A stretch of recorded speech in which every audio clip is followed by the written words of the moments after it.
pas seulement quand je vous parle de découverte, artisanat local, artisanat séculaire devrais-je dire, puisque nous allons parler maintenant de poterie, mais pas n'importe laquelle, en grès de sel. Et ça, c'est une vraie histoire, Oui, Nathalie. Parce que tu sais qu'en artisanat, la spécialité de la région d'Agno, c'est la poterie. Et il y a 2 cités qui sont juste incontournables. Soufflenheim, qui est spécialisée dans la poterie culinaire, vernissée traditionnelle, que je vous ai déjà présentée à Midi en France. Et à Betschdorf, à 10 km d'Agno, on a effectivement la poterie dite de conservation en grès de sel, avec une technique qui est assez impressionnante. On utilise du sel pour vitrifier notre poterie. Explication en images avec Mathieu Rémy qui va réaliser sous vos yeux cette cruche. Pas moi, celle-là.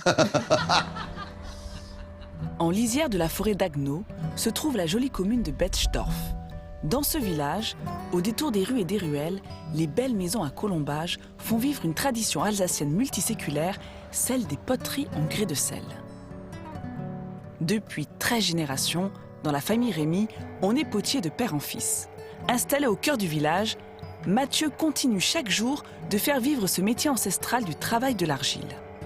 Cette matière première étant devenue rare dans la région, c'est de l'autre côté de la frontière qu'il faut maintenant aller s'approvisionner.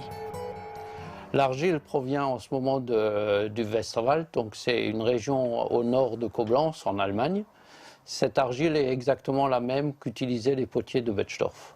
Les potiers de Betschdorf prenaient la terre dans la forêt de Agno et après ils la travaillaient. Maintenant on prend l'argile donc du Westerwald qu'on passe dans cette boudineuse pour la rendre homogène. Une fois rendue homogène et assouplie, l'argile peut être montée et travaillée sur le tour. Ces gestes, Mathieu les a appris il y a 40 ans. Et depuis, il les reproduit chaque jour avec la même passion. L'amour du travail bien fait guide au quotidien ce potier, héritier d'un savoir-faire familial et local. Une fois monté, le pichet doit reposer une nuit, le temps nécessaire pour que l'argile sèche avant d'être sculptée. Si les motifs de Betschdorf balancent entre humour et tradition, le potier les accompagne toujours d'une touche de poésie. La poterie de Betschdorf est restée aussi par rapport à d'autres poteries de conservation parce qu'elle était décorative. Déjà, la gravure est une chose qui a toujours existé à Betschdorf. Alors, je fais un cheval. Le dessin est précis, minutieux et unique. Peu à peu, l'animal prend forme. La gravure achevée, Mathieu s'attelle à la peinture. Il utilise du bleu de cobalt, originaire des Vosges et d'Alsace. Ce bleu va un peu s'éclaircir en séchant et à la cuisson, il va foncer, quoi. Il va devenir ce bleu profond qu'on connaît de Betschdorf. Après cette peinture, on laisse sécher 24 heures et on mettra au four pour la cuisson finale. Une cuisson de 12 heures à 1280 degrés afin de faire ressortir le gris du grès traditionnel et la profondeur abyssale du bleu de cobalt. Les poteries tirent leur vernis brillant du sel qui est ajouté lors de cette ultime étape de fabrication. Alors les poteries de Betschdorf révèlent leur éclat unique. 36 heures de refroidissement plus tard, ces dernières créations iront rejoindre les vitrines des magasins de ce village. Une commune qui affiche fièrement son savoir-faire, dont la renommée n'est pas prête de s'éteindre.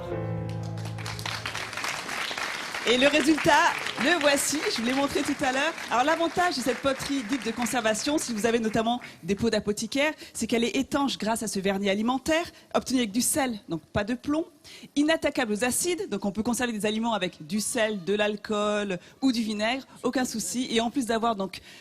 Pardon, Vincent? Surtout du vinaigre. Surtout du vinaigre, tu parles de vinaigre. Et Ouais, en plus ça d'avoir bouge donc tout. un objet d'une excellente qualité, eh bien c'est aussi un bel objet. Regardez la décoration et on peut se faire plaisir avec des formes un peu différentes. Et la bonne nouvelle, Laurent, Oui. c'est que cette entreprise, elle se visite. Ah, Et oui, depuis c'est très ouvert à l'accueil des autres. 1970, cette entreprise est ouverte effectivement au public depuis l'époque du père de Mathieu et de Vincent. Alors je vous rappelle que Mathieu et Vincent sont la 13e génération à perpétuer ce savoir-faire qui fait vraiment partie du patrimoine alsacien. Et en plus de vous raconter l'histoire des poteries du village, eh bien les frères Rémy vous montrent les différentes étapes de fabrication, du tournage à la peinture, en passant par la gravure. Et pour les plus téméraires d'entre vous, Vous pourrez même jouer aux apprentis potiers. Et oui, c'est possible, le temps d'une visite, l'occasion de toucher la terre, de voir comment ça se passe, de se rendre compte surtout que c'est pas Très évident, compliqué. voilà, de C'est centrer vrai. la pièce, de la monter, de lui donner forme. Donc, il faut avoir le coup de main. Hein. Ce sont des années de pratique. Et on voit d'ailleurs que Mathieu s'amuse à regarder ces touristes qui s'essayent à la poterie. Et c'est vrai que c'est pas évident. Le bol que vous voyez que ce jeune homme est en train de tourner ne va pas être très facile pour boire son thé le matin. D'ailleurs, Mathieu dit toujours que les années les plus difficiles, ce sont les 30 premières années. Et après, C'est ça. ça va mieux. Non, blague à part, il faut compter 3 ans pour former un potier tourneur. Donc vraiment, les visites se font dans toutes les langues, en anglais, en allemand. Et il y a à peu près 10 000 visiteurs par an. Donc vraiment, moi j'ai été charmée par cette entreprise et je suis très fière de vous remettre Mathieu Rémy, ce sourire de France pour la qualité de votre accueil. Encore un grand bravo. Merci. Et merci Sourire de France. Et on compte sur vous pour le mettre sur la devanture de votre entreprise. Allez, tout sur France3.fr. Bravo, Comme à la chaque valeur fois, Laurent. ajoutée de ce monsieur. Regardez.